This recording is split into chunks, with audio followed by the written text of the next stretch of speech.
آج اچانک ایک چیز پیش آئی، ہم اسی جگہ پہ بیٹھے کچھ لکھنے پڑھنے میں مصروف تھے، تو معلوم ہوا کہ مری انتظامیہ نے یہ طے کیا ہے کہ جو بلڈنگ ہے اس کو ہم گرائیں گے۔ کچھ سمجھ نہیں آئی اب تک بھی کہ یہ کیا چکر ہے، کیا چیز ہے، لیکن اس کے بعد آپ ویڈیو دیکھ لیں کہ وہ کیا کر رہے ہیں، اور ہمارے علم میں نہیں کہ کیا ہو رہا ہے اور کیوں ہو رہا ہے۔ آپ میں سے اگر کسی کے تعلقات شہباز شریف صاحب، وزیر اعظم، یا ان کے صاحبزادے حمزہ صاحب تک ہیں تو انہیں چاہیے یہ دیکھیں یہ کیا ہو رہا ہے۔ ہم نہیں جانتے یہ اب بلڈنگ کو کیوں توڑ رہے ہیں، کیا وجہ۔ جب ہم نے شروع کیا تھا تو ہم گئے تھے آفس میں مری، اور انہیں جا کے کہا تھا کہ یہ نقشہ بنا رہے ہیں، یہ چیزیں کر رہے ہیں، یہ چیز ان کا کوئی ضرورت نہیں۔ پرائم منسٹر نے کہا ہے ملک میں تعمیرات چلیں گی تو پورے ملک کا پہیہ چلے گا، آپ بنائیں۔ 3 سال ہو گئے کام کرتے ہوئے، آج تک تو کوئی نہیں آیا۔ روڈ گر گئی، کروڑوں روپے اس پہ لگا کے اس روڈ کو کھڑا کیا ہے۔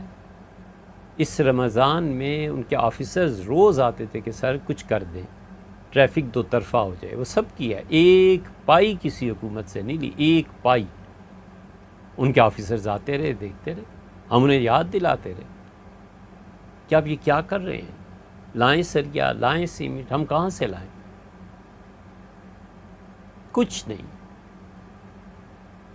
اس لیے کہتے ہیں تم نے نقشہ نہیں، بھئی ہم آپ کے سامنے کہاں سے نقشہ رکھتے، رجسٹریشن کرواتے، یہ وہ قانون ہی نہیں تھا۔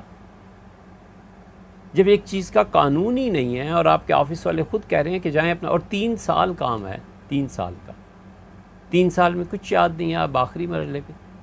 پوری دنیا میں جو لوگ اس بات کو سن رہے ہیں، آپ یہ دیکھ لیں اپنی آنکھوں سے، آپ سوچیں آپ کو کیا کرنا ہے۔ اب یا تو ہم علمی کام کر لیں، یا آپ سے پیسے جمع کر لیں، یا ادارے بنا لیں، ہم کیا کیا کریں۔ اسی لیے ہم نے آپ سے بہت پہلے کہا تھا کہ ہمیں اس ادارے میں ایسے بچوں کی ضرورت ہے جو بہت کم تنخواہ پہ کام کریں، اور اس فکر کو آگے لے کے چلیں کہ ہم نے اس نظام کی تبدیلی کے لیے جو افراد ہیں وہ کن اداروں میں تیار کرنے۔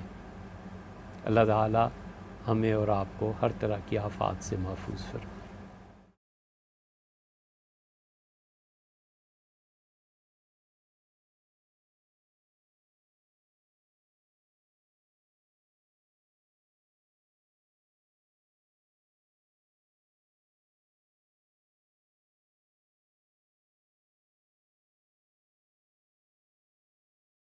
درس قرآن .com www.درسقرآن.com